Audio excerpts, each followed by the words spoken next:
Baik, kita akan lanjutkan. Sebelum masuk ke materi selanjutnya, perlu saya ingatkan kembali bahwa keselamatan rohani itu adalah kebutuhan dari setiap orang. Ya, sekali lagi, keselamatan rohani atau keselamatan kehidupan yang kekal itu kebutuhan dari setiap orang. Ya, setiap agama apapun pasti mengajarkan tentang keselamatan. Ya, pasti. Ya, mengapa? Karena keselamatan itu berarti berkaitan dengan kehidupan yang akan datang setelah kematian ataupun meninggalkan dunia ini. Jadi, hidup kita bukan hanya di dunia ini, tapi ada kehidupan yang akan datang ataupun hanya dua, kehidupan ataupun kematian. Ya, kematian. Nah, tapi tidak setiap agama ya mengajarkan tentang kepastian keselamatan, ya kepastian keselamatan. Ya, ada memang mengatakan mereka tentang keselamatan masuk surga, tapi berbeda dengan apa yang diajarkan oleh Alkitab, ya Alkitab atau kitab suci, ya. Nah, jadi sekali lagi keselamatan itu adalah kebutuhan dari setiap orang. Mengapa keselamatan itu dibutuhkan oleh setiap orang? Karena manusia di dunia ini tidak dapat menyelamatkan diri sendiri. Ya, dengan cara apapun. Mau cara dengan beragama, termasuk beragama Kristen, beramal, berbuat baik, beribadah, ya, rajin ke gereja, kasih perpuluhan dan yang lain sebagainya, bukanlah menjadi suatu jaminan untuk keselamatan. Ya. Nah, mengapa? Karena dikatakan semua orang telah berbuat dosa. Ya, Roma 3:23. Lalu dilanjutkan lagi Roma 6:23. Upah dosa ialah maut. Dan semua orang yang berdosa sedang dalam murka Allah. Nanti baca di kitab Efesus pasal yang kedua. Ya, dan juga dikatakan barang siapa yang tidak percaya kepada nama anak Allah, maka akan ya dikatakan tidak memperoleh kehidupan kekal, bahkan Alkitab katakan akan binasa, ya. Nah, jadi keselamatan itu berarti adalah inisiatif dari Allah, ya. Sudah belajar sebelumnya bahwa keselamatan itu sudah dirancang oleh Tuhan di dalam kekekalan. Di dalam Bapa sebelum dunia dijadikan, kita sudah ada dalam pemilihan Bapa siapapun yang akan diselamatkan. Ya, kalau sudah dipilih pada saat Yesus datang ke dunia ialah firman yang telah menjadi manusia, ya firman yang telah menjadi manusia. Nah, pilihan itu semakin nyata bahwa kita sudah dipilih di dalam Yesus Kristus. Kemudian di zaman Roh Kudus, di zaman sekarang ini, ya Roh Kudus itu yang mematraikan, mensahkan kita adalah milik Kristus. Kita adalah anak-anak Allah. Dengan kita memiliki status sebagai anak Allah, bahkan berarti sekaligus kita ini adalah ahli waris yang berhak menerima janji-janji Allah. Salah satu janji Allah itu adalah kepastian keselamatan ataupun kehidupan kekal.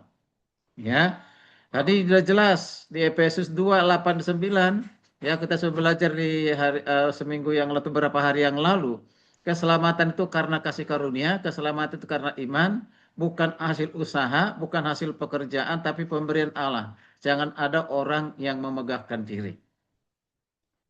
Artinya, manusia tidak mampu menyelamatkan diri sendiri dengan cara apapun. Ya, dengan cara apapun. Kalau begitu cara dengan mana? Cara Allah sendiri. Ya, dengan cara Allah sendiri, yaitu datang ke dunia ini di dalam Yesus Kristus melalui pekerjaan Roh Kudus. Ketika seorang mendengarkan Injil yaitu tentang Yesus Kristus, Roh Kudus bekerja, akhirnya dia percaya menerima Yesus sebagai Tuhan juru selamat. Firman Tuhan mengatakan Roma 10:17 itu udah jelas ya, barang siapa yang mengaku dengan mulutnya bahwa Yesus Kristus adalah Tuhan, percaya dalam hatinya bahwa dia telah bangkit dari kematian, maka dia akan diselamatkan. Kedua hal di situ yang percaya kepada Yesus bahwa dia adalah Tuhan, percaya kepada Yesus bahwa manusia yang sudah berkorban, mati dari kayu salib bagi kita semua orang berdosa. Ya, dan itu efektif bagi siapa? Bagi yang percaya saja. Bagi yang tidak percaya, sampai matinya dia nggak percaya, udah pasti neraka, udah pasti binasa. Ya, tapi bagi orang yang sudah sungguh-sungguh percaya kepada Tuhan dan dia benar taat dan bertobat, berubah, tekun sehingga dia tekun melakukan ibadah, doa, baca firman Tuhan, melayani, bersaksi, Dilakukan semua itu karena sudah mendapatkan bagian dari keselamatan, bukan untuk diselamatkan. Inilah bedanya. Ya, jadi kalau kita berbuat baik, kalau kita melayani, kalau kita bersaksi, apapun yang kita kerjakan yang baik, Efesus 2 ayat 10, kita diciptakan dalam Kristus Yesus untuk apa? Melakukan perbuatan yang baik. Diciptakan dulu, bukan perbuatan baik dulu. Diciptakan di dalam Kristus artinya lahir baru di dalam Kristus.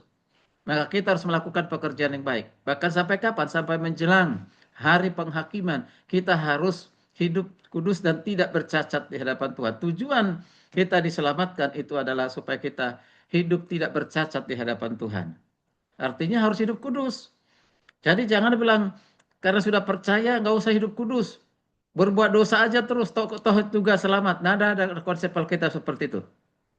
Ya, konsep Alkitab yang benar adalah kita sudah diselamatkan, maka kita harus hidup kudus. Itu suci, melayani dan yang lain sebagainya. Nah, ini. Maka hari ini kita teruskan apa hubungan keselamatan dengan iman? Iya, sangat. Ya, tanpa iman ya tidak mungkin orang diselamatkan. Tanpa iman tidak mungkin ada perubahan. Tanpa iman tidak mungkin dia berubah. Tanpa iman tidak mungkin dia melayani, berbuah. Tanpa iman apalagi dia pasti binasa. Ya, maka kita lihat iman sejati itu seperti apa. Saya coba ini kelanjutannya ya. Oke, nanti kalau misalnya ada pertanyaan, boleh nanti setelah kita break. Oke, sudah muncul belum? Sudah kelihatan? Sudah? Sudah, Pak. Oke, saya perbesar supaya bisa dilihat. Oke. Nah, tadi orang yang sudah memperoleh keselamatan oleh karena anugerah, oleh karena pemberian Tuhan, maka dia beriman kepada Tuhan. Ingat, kita beriman kepada Tuhan, iman itu bukan sesuatu yang kita cari. Bukan sesuatu yang kita dapatkan, bukan suatu hasil doa. Tapi iman itu juga adalah karunia. Seperti keselamatan dikaruniakan kepada kita, iman pun dikaruniakan kepada kita. Jadi, mengapa kita beriman kepada Tuhan Yesus? Siapa yang membuat kita beriman kepada Tuhan Yesus? Bukan orang tua kita. Bukan agama Kristen, bukan gereja. Siapa? Adalah Yesus Kristus sendiri yang buat kita beriman kepadanya. Ya, itu dimulai dari mana? Ya sebelum dunia dijadikan, sebelum kita di tengah-tengah dunia ini Tuhan sudah tahu, ya. Octavia akan lahir di mana, ya kan? Nah, dan akan dipilih menjadi diselamatkan. Ya, Ibu Dina kapan dia lahir dan akan diselamatkan, sudah tahu. Ya, sudah dipilih. Ya, jadi bukan suatu kebetulan. Kalau memang kita sudah dipilih dan pilihan itu tetap tidak akan pernah berubah selama-lamanya. Ya. Oke, kemarin kita lihat kalau kita ada dalam satu keraguan, persoalan, penderitaan. Nah, itu wajar. Ya, bukan berarti kita kehilangan keselamatan.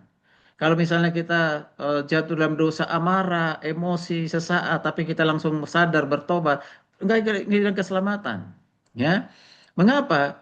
Ya, selama kita di dunia ini, kita masih berpotensi jatuh dalam perbuatan dosa. Siapa berani berkata tidak mungkin jatuh dalam dosa? Wow, tidak ada siapapun tuh. Ya. Nah, tapi Tuhan menghendaki pada saat kita jatuh dalam perbuatan dosa, datang kepadanya, mengaku dosa, dan percayalah Tuhan mengampuni, lalu kita jangan mengulangi lagi. Tuh ya, berjuang. Maka dikatakan dalam dunia ini peperangan kita bukan melawan darah dan daging. Di Efesus 6, ya, bukan bukan darah dan daging, tetapi apa? Roh-roh jahat, penghulu-penghulu di darah. Ya, setan, iblis. Nah, ada tiga musuh besar kita yang harus kita kalahkan perangi dalam dunia ini. Apa itu? Yang pertama adalah dunia atau kemegahan dunia. Yang kedua adalah kedagingan kita. Ya, yang ketiga adalah apa? Iblis ataupun setan. Nah, itu tiga musuh yang menjadi diperhadapkan setiap hari kita harus peperangan gitu. Dan percayalah, ketika Roh Kudus sudah ada di dalam kehidupan kita, karena kita diselamatkan itu kan lewat teriakan Roh Kudus. Roh Kudus itu sudah berdiam di dalam kehidupan kita. Kapan dia berdiam? Pada saat kita percaya menerima sebagai Tuhan Juru Selamat. Ya itu. Lalu sampai kapan dia berdiam? Selama-lamanya. Bahkan selama-lamanya menyertai kita. Janji Tuhan di Yohanes 16 dan juga Yohanes 14. Ya, itu janji Tuhan. Ketika Roh Kudus datang dan tinggal dalam kehidupan kita, menyertai kita selama-lamanya. Menyertai di situ menyertai apa? Bukan bicara tentang hanya berkat jasmani, bukan ketika kita mengalami kesehatan, bukan. Itu menyertai selama-lamanya itu berhubungan dengan apa? Keselamatan. Ya.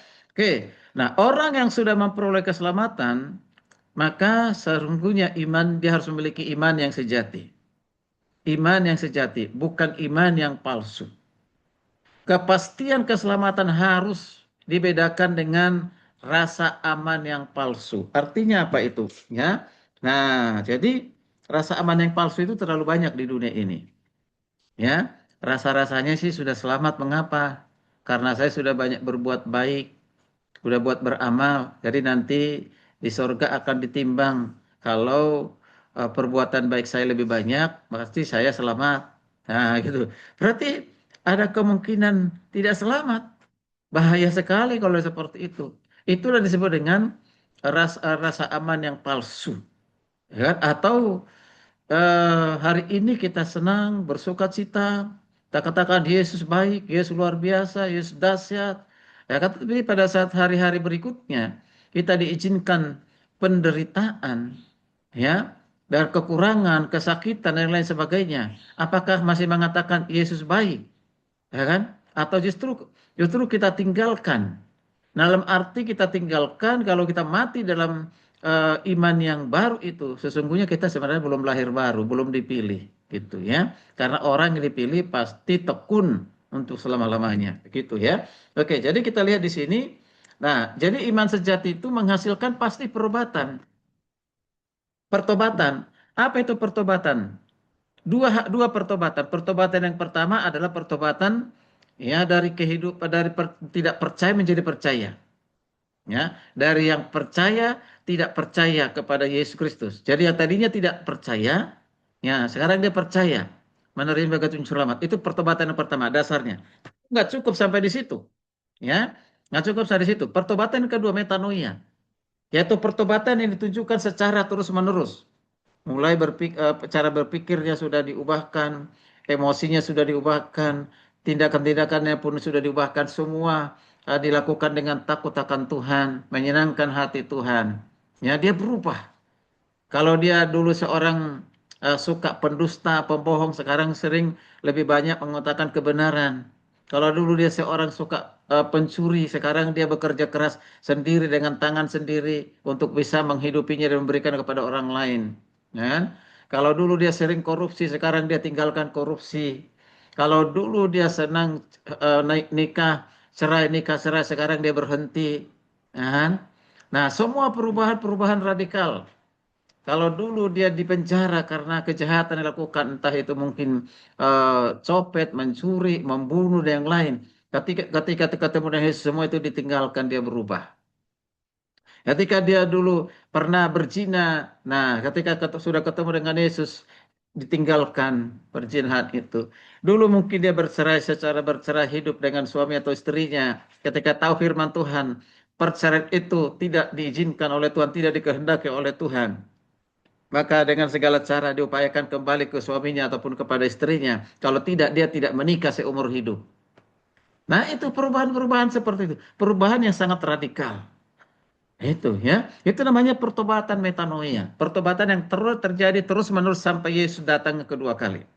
Nah, lalu yang kedua, pertobatan iman yang sejati itu adalah ada ketaatan. Ya, jadi berusaha untuk mentaati kehendak Tuhan. Apa sih kehendak Tuhan dalam kehidupan kita? Pasti kita tahu. Kehendak Tuhan dalam kehidupan kita supaya kita hidup kudus suci, maka kita mampu diberikan kemampuan untuk hidup kudus suci. Ketaatan kita bisa eh, kerjakan, kita lakukan karena kekuatan Tuhan, penyerahan kita kepada Tuhan. Maka kita pun bersaksi memberitakan Injil kepada orang lain. Maka jangan sampai kita ini orang-orang Kristen tidak pernah bersaksi. Ya, ya itu ketaatan. Kan Tuhan sudah berkata, pergilah, jadikanlah semua bangsa muridku. dan baptislah mereka dalam nama Bapa, Anak, dan Roh Kudus dan seterusnya. Itu perintah. Perintah itu kepada siapa? Bukan hanya kepada murid-muridnya pada saat itu, tapi kepada semua orang percaya sampai hari ini. Ya. Nah, kalau dikatakan kita sudah percaya kepada Kristus, Roh Kudus dicurahkan di dalam hati kita, kita menerima Roh Kudus, maka Roh Kudus itu maunya apa? Kehendaknya apa? Harus menjadi saksi. Kisah Rasul 1 ayat 8. Ya. Nah, ketaatan itu pasti membawa perubahan hidup. Ada perbuatan, ada tindakan-tindakan yang dilakukannya, ya, yang membawa dia semakin dekat kepada Tuhan. Itu ya, dalam kehidupan ini diumpamakan begini. Seperti apa dikatakan Galatia 5 ya ayat 18. Minta tolong Galatia 5 ayat 18. Minta tolong baca. Galatia 5 ayat 18. Silakan. Ada yang bisa bantu baca?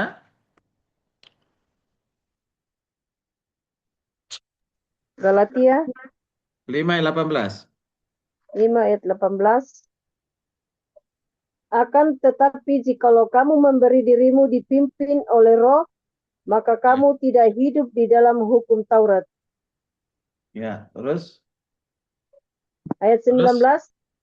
Perbuatan daging telah nyata, yaitu percabulan, kecemaran, hawa nafsu, penyembahan berhala, sihir, perseteruan, perselisihan, iri hati, amarah, kepentingan diri sendiri, percederaan, roh pemecah. Ayat 21, kedengkian, kemabukan, pesta pora, dan sebagainya. Terhadap semuanya itu, kuperingatkan kamu seperti yang telah kubuat dahulu, bahwa barang siapa melakukan hal-hal yang demikian, ia tidak akan mendapat bagian dalam kerajaan Allah. ya, berarti situ Bu. Perhatikan nih. Perhatikan ayat itu sangat jelas, tegas. Ya, di dalam kehidupan kita ini ada keinginan roh, ada keinginan daging. Keinginan daging udah pasti bukan dari Tuhan, udah pasti bukan karena Roh Kudus. Ya, keinginan daging datangnya dari keinginan kita, datangnya karena dari iblis, setan. Ya, karena setan itu, iblis itu maunya kita itu jangan masuk surga. Ya, tapi masuk neraka. Itu visi misinya. Penuhi neraka, kosongkan surga. Berbeda dengan kehendak Tuhan. Nah, di situ jelas dikatakan, kalau seseorang katanya sudah menjadi orang Kristen, tapi masih melakukan tadi yang disebutkan dalam ayat Alkitab itu, iri hati, kedengkian, ya, kepahitan, apalagi itu, tidak menguasai diri, ya, semua dosa-dosa yang disebutkan tadi keinginan daging itu, ini kan jelas tidak mendapat bagian dalam kerajaan surga. surga. Nah, kalau dia masih dilakukan sampai masa hidup matinya masih seperti itu, berarti itu kemungkinan besar sebenarnya dia belum mengalami lahir baru. Ya, sekalipun dia sudah menjadi orang Kristen, sekalipun dia pernah jadi pelayan Tuhan, tidak menjadi jaminan. Orang yang lahir baru tidak mengikuti keinginan daging, tapi melawan keinginan daging. Yang diikuti apa? Keinginan roh, yaitu pimpinan Roh Kudus. Ya. Nah, coba kita buka lagi Roma 8. Kita baca Roma 8 mulai dari ayat yang ke-14. Roma 8 mulai dari ayat 14. Roma 8 ayat 16. 14, 14, mulai 14. 14. Semua orang yang dipimpin Roh Allah adalah anak Allah. Ya, stop, stop. Semua apa dikatakan semua? Orang yang dipimpin Roh Allah Ya, adalah anak Allah. semua orang yang dipimpin oleh Roh Allah adalah Anak Allah. anak Allah. Roh Allah itu berarti Roh Kudus. Ya, kita ini adalah anak-anak Allah. Ya, lanjut. Sebab kamu tidak menerima roh perbudakan yang membuat kamu menjadi takut lagi, tetapi kamu telah menerima roh yang Ya, menjadikan kamu anak Allah. ya, sampai situ. Ya, ketika seseorang sudah menerima roh Allah, tidak lagi diperbudak oleh dosa, oleh kejahatan. Ya, ya, tapi akan hidupnya dipimpin oleh roh. Itu ya. Lanjut, Bu. Lanjut. Oleh roh itu kita berseru ya Aba, ya Bapa. Roh Oleh roh itu, itu kita berseru ya Aba, ya Bapa. ya Bapa. Ya, siapa yang layak memanggil Tuhan itu? Ya Aba, ya Bapa. Hanya mereka yang sudah menjadi anak-anak Allah, hanya mereka yang sudah memiliki roh Allah, yaitu Roh Kudus. Lanjut, Bu. Roh itu bersaksi bersama-sama dengan roh kita bahwa kita adalah anak-anak Allah. Ya, sampai di situ perhatikan. Ya, kalau roh Allah sudah ada dalam diri kita karena kita adalah anak-anak Allah, dia akan bersaksi kapanpun, dimanapun, dalam situasi apapun, bahwa kita adalah anak-anak Allah. Artinya, tidak mungkin kita meninggalkan Yesus. Dan tidak akan pernah meninggalkan Yesus. Kenapa? Kan roh itu berbicara, oh kamu ini anak Allah, kamu ini milik Tuhan. Kamu jangan kemana-mana, jangan ke kiri dan ke kanan. Berjuanglah untuk hidup taat. Begitu. Artinya tidak ada kata murtad bagi orang yang sudah dipilih oleh Allah. Kalau ada orang yang bilang murtad, berarti dia belum dipilih, belum lahir baru. Ya, artinya itu kapan kita lihat akhir dari hidupnya. Ya, akhir dari hidupnya yaitu dia mati dalam iman yang iman yang baru, yang bukan iman kepada Yesus. Gitu. Tapi kalau dia masih hidup, ya kita nggak tahu. Nanti suatu saat dia akan kembali. Ya, ya gitu. Suatu saat dia akan kembali. Tentu kita doakan. Begitu ya. Kalau dia sudah menjadi anak Allah. Ya, karena apa? Ya sama masih ingat eh ilustrasi seorang anak yang hilang. Ya, nah, ilustrasi seorang anak yang hilang, dia meninggalkan bapaknya yang kaya raya, ya dia pergi merantau, pada saat dalam perantauan ternyata dia menjadi pekerja menjaga apa? Ternak babi, bahkan makanannya pun dikatakan makanan babi. Ya, makanan Ya kan babi. ternak lah kan begitu ya. Nah, mengerikan hidupnya padahal bapaknya kaya raya, ya. Nah, apa yang terjadi setelah dia sadar dengan kondisi keadaannya yang berdosa itu, yang buruk itu, dia kembali kepada sang ayah, kepada bapaknya. Nah, ketika datang, bapaknya sudah melihat dari jauh, bapaknya sudah merindukan untuk dia datang kembali. Apa yang dilakukan oleh bapak? Dia menyambutnya dengan sukacita, dia menerimanya dengan sukacita. Sekalipun saudaranya iri hati. Kenapa? Karena bapaknya siapkan pesta, ya, potong apa? Potong sapi, potong Iya dong. kerbau. Kalau istilah sekarang potong babi kan begitu ya.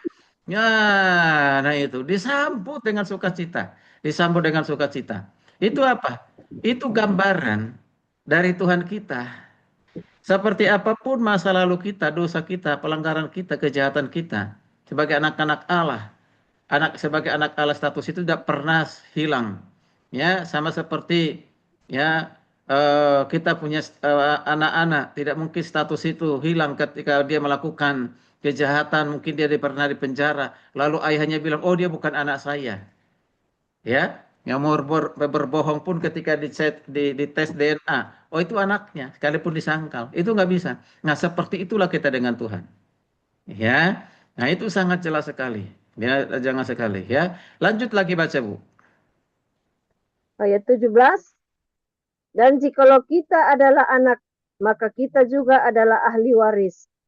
Ya, jikalau kita adalah anak, maka kita adalah ahli waris. Waris. Ahli waris itu berarti mewarisi janji-janji Tuhan. Terutama janji Tuhan itu adalah janji kepastian keselamatan. Ya. Nah, baca ayat yang satu lagi. Katakan apa?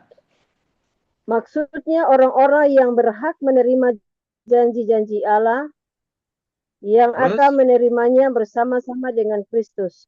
Ya, akan menerimanya bersama-sama Yesus itu kemarin ingat keselamatan itu telah sedang akan ya.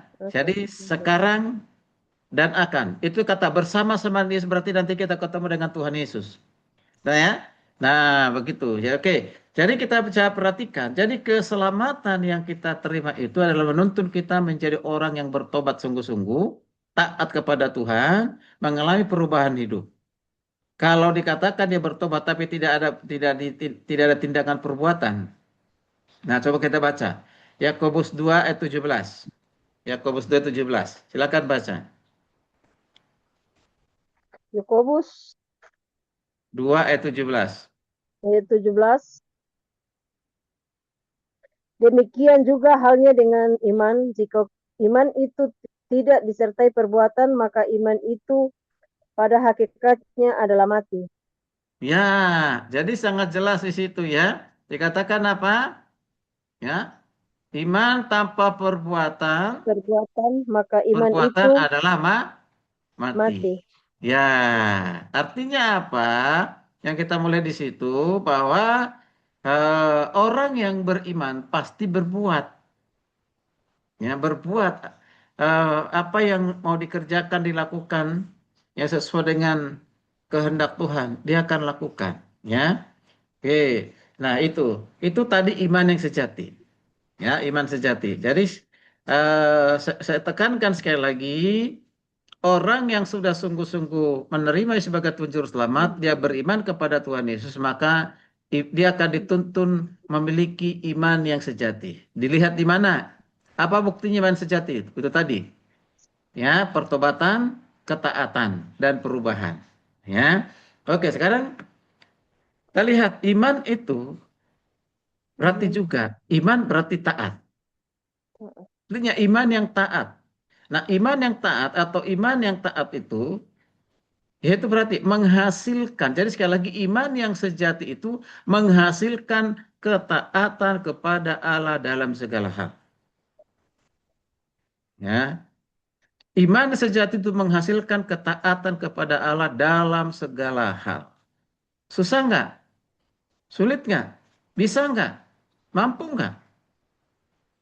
Ya, kalau kita katakan tidak mampu, maka sesungguhnya kita adalah orang yang belum menyerahkan totalitas kita kepada Tuhan. Padahal kita mampu, hanya kita tidak mau. Ya kan? Masih lagi mengikuti keinginan diri sendiri, keinginan daging. Ya. Nah, dari mana kita bisa melihat iman yang taat itu? Orang percaya memiliki kerinduan apa? Hidup sesuai dengan kehendak Allah, mentaati firman Tuhan, membaca ia, merenungkan ia, tapi juga harus melakukannya. Ya. Kemudian ketaatan itu menjadi bukti nyata dari iman kepada Yesus Kristus. Kalau orang lihat tidak lanjut, tidak malas beribadah, malas berdoa, tidak baca Alkitab, tidak pernah bersaksi, kejahatan tetap jalan. Nah, itu bukan orang yang sudah beriman, Hidup sesuai. ya. Ya, itu bukan orang yang sudah beriman kepada Yesus Kristus. Dia hanya beriman kepada agama, kan gitu ya. Ya, agama itu kan hasil buatan manusia. Ya, karena Yesus datang ke dunia ini bukan untuk mendirikan agama, ya. Agama itu artinya tidak kacau, maka harus punya agama kan gitu ya. Nah, jadi katakan situ Yohanes Yohanes 14 ayat 15. 14, Kita tolong 15. baca Bu, Yohanes 14 ayat 15. Ayat Yohanes 14 ayat 15. Jikalau kamu mengasihi aku, kamu akan menuruti segala perintahku. Jelas kan? Orang yang mengasihi Tuhan pasti menaati segala perintahnya. Gitu. Itu. Itu buktinya. Nah, itulah disebut iman yang taat. Berarti taat. Oke. Yang berikutnya, iman itu pasti menuntun kita untuk mengasihi Tuhan. Kalau kita katakan kita mengasihi Tuhan, apa buktinya? Apa buktinya bahwa kita mengasihi Tuhan? Misalnya Ibu Dina, apa buktinya? Ibu Dina mengasihi Tuhan bukan? Mengasihi Tuhan ya. Mengasihi. Nah, buktinya apa? Kita harus taat membaca Ya, firman Tuhan. ya, taat membaca firman Tuhan. Terus ada lagi. Kan aku mengasihi Engkau Yesus dengan segenap hatiku, kan? Aku mengasihi Engkau Yesus dengan segenap Segenap jiwaku. Nah, mengasihi dengan segenap hati, dengan segenap jiwa. Ya kan? Gue itu bagus banget tuh. Nah, nah, itu bagus banget. Tapi apakah itu suatu sudah dikatakan suatu bukti dengan kita bernyanyi bahwa kita mengasihi Tuhan? Belum tentu kan? Ya banyak orang yang menyanyikan lagu itu, bahkan orang yang tidak percaya kepada Kristus pun menyanyikan lagu itu. Sekarang ini banyak orang-orang yang non-Kristen menyanyikan lagu-lagu rohani katanya karena enak didengar. Kan? Nah itu membuat hati damai kan gitu kan? Iya. Jadi artinya apa? Tidak menjadi jaminan. Nyanyikan lagu itu. Tetapi yang terpenting adalah apa bukti kita mengasihi Tuhan. Ya, ya. Jadi orang percaya mengasihi Tuhan. Pertama, ingat tuh. Karena Tuhan sudah mengaruniakan kepada kita kasih. Ya, karena Tuhan telah mengaruniakan kepada kita kasih. Di mana itu? Ya keselamatan itu karena kasih Tuhan. Ya kan Yohanes 3:16 kan jelas. Karena begitu besar kasih Allah akan dunia ini. Sehingga telah mengaruniakan anak yang tunggal supaya setiap orang percaya kepada dia tidak binasa. Melainkan beroleh hidup kekal. Ya kan? Nah, jadi ketika Roh Kudus tinggal dalam kehidupan kita pada saat itu sekaligus kasih Tuhan ada pada kita. Coba kita baca dulu Roma 5 ayat 5. Roma 5 ayat yang kelima. Coba baca. Roma 5 ayat 5. Ya. Dan pengharapan tidak mengecewakan, Hmm. karena kasih Allah telah dicurahkan di dalam hati kita oleh Roh Kudus yang telah dikaruniakan kepada kita. Iya. Jadi ketika Roh Allah dikaruniakan kepada kita sekaligus pada saat itu kasih Allah juga dikaruniakan kepada kita. Tidak mungkin kita mampu mengasihi Tuhan tanpa kita menerima kasih Tuhan. Paham ya? Tidak Ya, mungkin seseorang bisa mengasihi Tuhan dengan segenap hatinya, dengan segenap jiwanya, dengan segenap rohnya, tanpa tanpa Tuhan mengasihi kita lebih dahulu. Kan? Jadi, kalau kita mengasihi Tuhan, itu karena Tuhan sudah lebih dahulu mengasihi kita. Gitu. Dan kasih itu berbeda dengan kasih dunia. Kasih yang dikaruniakan Tuhan kepada kita adalah kasih agape, kasih ilahi. Disebut dengan kasih walaupun engkau orang berdosa, walaupun tadinya engkau orang jahat, karena engkau datang bertobat, aku tetap mengasihimu. Jadi kasih Tuhan itu bukan kata kata jika, ya. Jika engkau rajin beribadah, aku mengasihimu, ya kan? Ya, gitu. Jika kau dibaptis, maka engkau diselamatkan. Jika engkau baik-baik saja, engkau akan mendapatkan surga. Jadi nggak pakai kata jika. Kalau menggunakan kata jika, maka satu orang pun di dunia ini ya tidak mungkin dapat memperoleh keselamatan. Ya, jadi karena kasih Tuhan, kasih yang eh, inisiatif dari Allah yang mengasihi kita. Bukan karena didorong oleh manusia, Tuhan kasihanilah aku, maka Tuhan mengasihi. Tuhan selamatkanlah aku, maka kita diselamatkan. Bukan hasil doa, ya. Tapi itu adalah kasih karunia Tuhan. Ya. Di mana itu dikerjakan dilakukan oleh Yesus? Yaitu ketika dia mati di kayu salib. Ya. Kata-kata Yesus di kayu salib itu, kata 7 perkataan Yesus itu diantaranya. Terutama ketika Tuhan mengatakan, ya Tuhan, ampunilah mereka sebab mereka tidak tahu apa yang mereka perbuat. Dalam keadaan menderita, dalam keadaan susah. Dia lakukan itu menanggung dosa manusia. Masih berkata, ya Tuhan, ampunilah mereka sebab mereka tidak tahu apa yang mereka perbuat. Itu apa? Itu bicara tentang kasih. Kasih yang sempurna.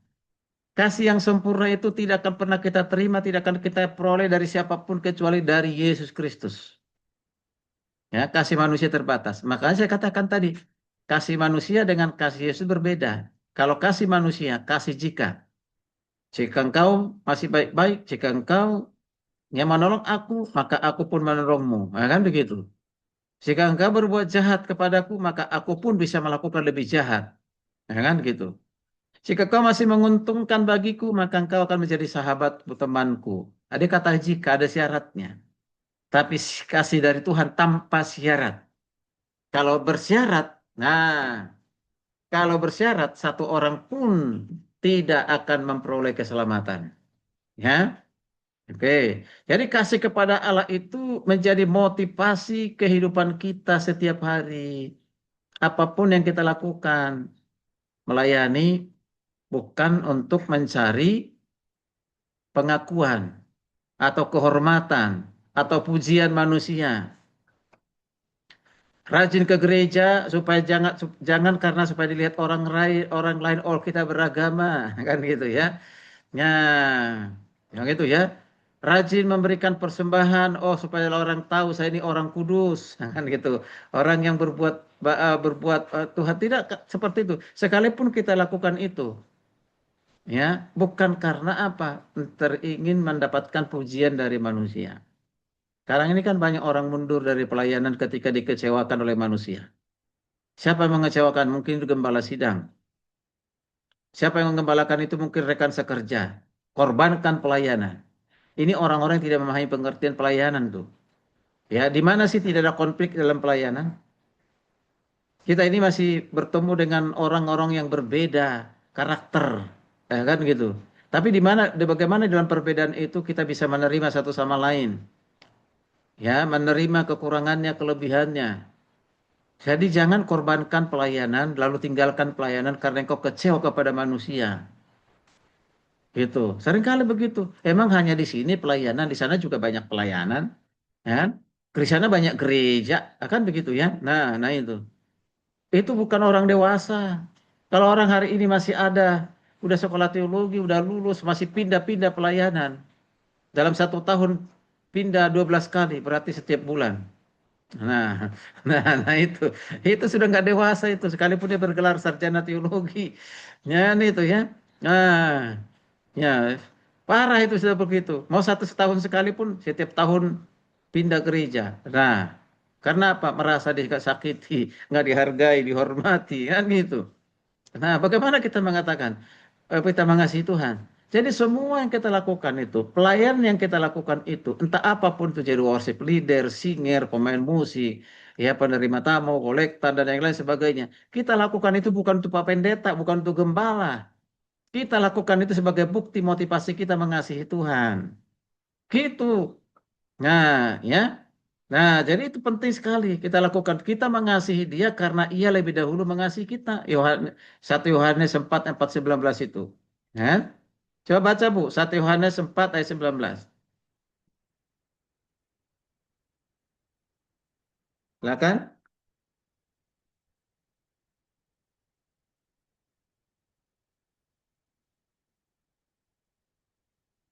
1 Yohanes ya.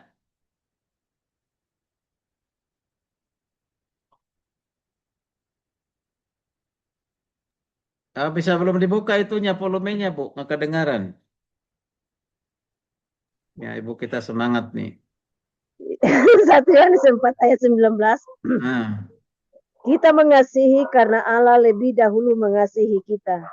ya. Kita mengasihi dia, mengasihi Yesus, mengasihi Tuhan. Ya, motivasi kita karena lebih dahulu telah mengasihi kita dengan kasih yang sempurna, kasih yang tidak akan pernah kita peroleh dari siapapun, termasuk dari orang tua kandung, dari anak kandung kepada anak, tidak terbatas. Ya, terbatas. Jadi kasih kepada Tuhan itulah menentukan arah hidup kita, kekuatan kita, bahkan tujuan hidup orang percaya. Ya, itu mengasihi. Jadi kalau kita membaca Alkitab, berdoa, dan yang lain sebagainya kita lakukan itu karena motivasinya Pak, motivasi karena kita mengasihi Tuhan.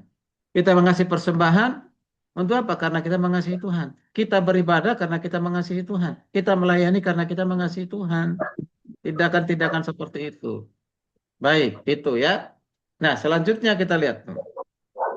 Orang yang sudah memiliki iman yang sejati, ya, sekali lagi orang yang sudah sungguh-sungguh percaya terima sebagai Tuhan Juru Selamat, terus mengalami pertumbuhan iman, pertobatan, tadi dikatakan perubahan, maka salah satunya yang bisa dilihat dari kehidupannya, buahnya itu apa? Hidup di dalam kekudusan. Ya? Hidup dalam kekudusan. Roh Kudus sudah dikatakan Roh Kudus. Yang berarti roh itu kudus. Roh kebenaran, berarti roh itu adalah kebenaran. Maka ketika Roh Kudus berdiam dan ada dalam kehidupan kita, maka Roh Kudus itu kehendak supaya kita hidup kudus, supaya kita hidup dalam kebenaran.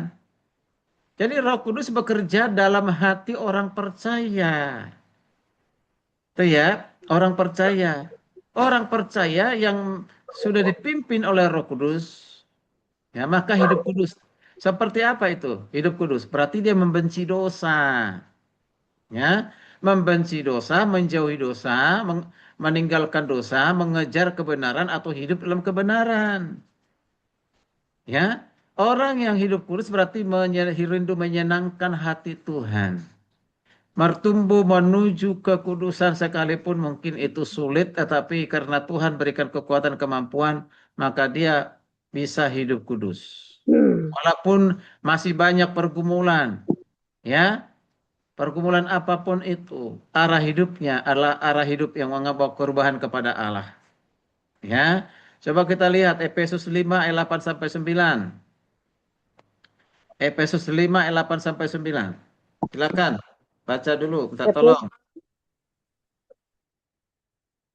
Efesus pasal 5 ayat 8 dan 9. Memang dahulu kamu adalah kegelapan, tetapi sekarang kamu adalah terang di dalam Tuhan. Sebab itu hendaklah sebagai anak-anak terang. Sebagai anak-anak terang. Karena Oke, terang terus, terus. karena Sampai terang 9. hanya berbuahkan kebaikan. Ya, ayat 9 itu, Pak. Oke, baik, sampai situ. Perhatikan, baik-baik. Ketika seseorang sudah menjadi anak-anak Allah, berarti dia harus menjadi anak terang juga, ya. Kalau orang katakan dia sudah menjadi anak Allah tapi masih hidup dalam kegelapan, itu berarti anak yang palsu itu, ya, ya, ya, anak yang palsu atau mungkin anak-anak jalanan yang tidak, ya. Kalau kita sudah menjadi anak Allah, diadopsi oleh Allah, maka kehadiran kita dimanapun berada, ya, karena menjadi terang. Nah, jadi dari situ terang itu berarti hidup kudus, ya. Jadi sebab buah terang adalah apa? Dalam segala kebaikan dan kebenaran dan kejujuran, ya. Itu harus. Kadang-kadang kita ini ketidakjujuran aja masih langkah yang sulit, ya. Apa maksudnya sesuatu yang sulit ditemukan, masih langkah gitu, ya. Bahkan ada orang berani menyelesaikan perkuliahan, menyelesaikan mendapatkan S1 tanpa perkuliahan. Haleluya, puji Tuhan katanya. Padahal dia banyak di situ dusta kan begitu, ya. Tanpa kuliah, kuliah pun nggak jelas gitu kan. Nah itu, tapi dibilang akhirnya Tuhan menghendaki saya di wisuda. Nah, belum tentu itu kehendak Tuhan. Kalau kamu mengikutinya dengan cara yang tidak benar, itu ya kan itu, ya. Nah itu, ya, cara yang benar ikuti sesuai dengan peraturan pemerintah karena pemerintah itu juga wakil Tuhan di dunia ini. Maka dibuat aturannya, ya. Aturannya apa? S1 berapa tahun, berapa SKS yang harus dipenuhi. Nah, harus ikuti. Ya, nah, jangan raih sarjana itu tanpa kuliah, tanpa mengikuti peraturan yang ada, membohongin Tuhan. Ya, ya, nanti kita ini menjadi sarjana gelap. Ya, ya, kita mau sarjana terang, ya ikuti aturan yang ada, begitu, ya. Kita harus hidup kudus. Maka saya katakan, hidup kudus bukan untuk diselamatkan. Perhatikan, ya, hidup di dalam kekudusan bukan supaya kita memperoleh keselamatan. Itu perhatikan baik-baik. Kita hidup dalam kekudusan karena kita sudah diselamatkan. Ya, beda, ya. Jadi kita hidup berjuang supaya kita hidup kudus karena kita ini adalah orang-orang yang sudah memperoleh keselamatan di dalam Yesus. Maka kita harus hidup kudus. Itu, ya. Oke. Jadi jangan sampai katakan sekali selamat tetap selamat, berbuat dosa saja. Nah, no, no, no, no, no, no. Ya, ya, tidak seperti itu, ya. Oke. Kemudian yang berikutnya, tanda orang yang memiliki iman yang sejati, maka pasti tekun dalam iman. Ya, iman yang sejati itu atau iman yang menghasilkan itu adalah iman yang tekun sampai kapan? Sampai akhir. Sampai ya. Ya, mengapa sampai akhir? Karena Tuhan memelihara kita, memberikan kekuatan, kemampuan sampai akhir. Kalau dalam kehidupan kita banyak lika-liku, ujian, cobaan, persoalan, masalah, segala kekurangan kita, Tuhan tetap jaga, Tuhan pelihara sampai akhir hidup kita di dunia ini. Ya, sekali Yesus tetap Yesus. Tapi Begitu. Yesus. Ya, ya. Jadi itu ini akan terjadi seperti Karena itu. Yesus selamanya. Ya, itu sudah dinyanyikan sama Ibu Dina itu. Sekali Yesus, selamanya Yesus. Wah, lagu itu mantap itu. Kalau dinyanyikan itu, ya benar-benar itu mengingatkan kita beriman sampai akhir hidup kita. Ya, nah itu iman yang tekun itu dilihat dari mana? Ketika orang beribadah, belum tentu. Ya, ketika orang datang melayani, belum tentu. Mungkin dia bisa lakukan itu hanya sebagai profesi, dilakukan itu sebagai bentuk pengakuan. Tapi ketekunan itu tidak bisa dilihat dini. Berapa jam, berapa hari, berapa bulan. Tapi kita lihat seumur hidupnya. Nah, kan begitu. Maka kita katakan, nanti pada saat dia di akhir hidupnya, luar biasa. Orang ini selama hidupnya benar-benar mencintai, mengasihi Tuhan. Nah, di situlah kita bisa menilai. Maka Paulus mengatakan, aku mengakhiri pertandingan sampai garis akhir, garis finish. Ya kan? Di dalam perjuangan akhirnya dia berhasil sampai ke garis finish, artinya mengakhiri pelayanan, mengakhiri hidup imannya. Ya, iman selama di dunia ini tetap ada terjaga di dalam Yesus Kristus sampai akhir hidupnya. Gitu, kan? Nah, jadi mungkin kita ada jatuh bangun secara rohani, ya mungkin mengalami itu. Mungkin juga kita bergumul tentang iman. Kok hidup ini begini-gini aja ya terus ya. Aku udah berdoa, tapi kok nggak sepertinya kok nggak diberkat-berkati ya. Hah? Saya udah berdoa buat suami saya, tapi kok suami saya nggak berubah-ubah ya. Udah berdoa buat istri saya, kok udah berubah-ubah ya. Udah berdoa supaya dapat jodoh, tapi kok belum datang ya jodohnya ya. Apa benar sih Tuhan yang mengasihi, punya rencana indah? Katanya tidak pernah merancang kecelakaan, tapi kok anak saya kecelakaan. Nah itu kan.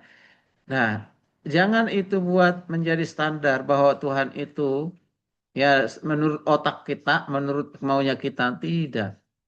Dalam segala situasi apapun keadaan kita, maka Tuhan tetap ada, Tuhan tetap mengasihi kita. Ya, ya itu. Orang yang mengalami banyak pergumulan, apa apa nama jatuh bangun, tapi tidak terjatuh lebih dalam, ya, dia tidak akan pernah meninggalkan Yesus sampai akhir hidupnya. Tidak akan pernah, ya, tidak akan pernah meninggalkan Yesus. Ya, mengapa? Karena Allah memelihara iman mereka. Nah, sampai akhir dari kehidupan mereka. Coba baca Filipi 1 ayat 6. Filipi 1 ayat 6. Filipi 1 ayat 6. Filipi Filipi 1 ayat yang ke-6. Akan hal ini aku yakin sepenuhnya, yaitu yang memulai pekerjaan yang baik di antara kamu akan meneruskannya sampai pada akhirnya pada hari Kristus Yesus. Ya, perhatikan ayat ini baik-baik. Kita pahami. Iya, Tuhan dalam Kristus memulai pekerjaan yang baik. Apa itu pekerjaan yang baik? Itu pekerjaan keselamatan yang dikerjakan karena kasih karunia, karena iman. Kan? Nah, sampai kapan? Dia meneruskan sampai pada akhirnya. Ya, dipilih untuk diselamatkan, dipilih menjadi anak-anak Allah, itu tidak akan pernah berubah pilihan itu di tengah jalan. Maka dikatakan sampai pada akhirnya, pada hari Kristus Yesus. Apa maksudnya pada hari Yesus Kristus? Pada hari di mana Yesus Kristus akan datang ke dunia kembali. Ya, pada hari di mana kita akan bertemu dengan Yesus. Nah itu. Nah disitulah yang disebut dengan akan itu. Itu ya. Nah ya, ya udah pasti, udah pasti. Oke. Nah jelas sekali. Oke. Jadi kita lihat ayat Alkitab ini ya. Beberapa ayat Alkitab yang penting tentang kepastian keselamatan sejati itu. Kepastian keselamatan sejati. Nah,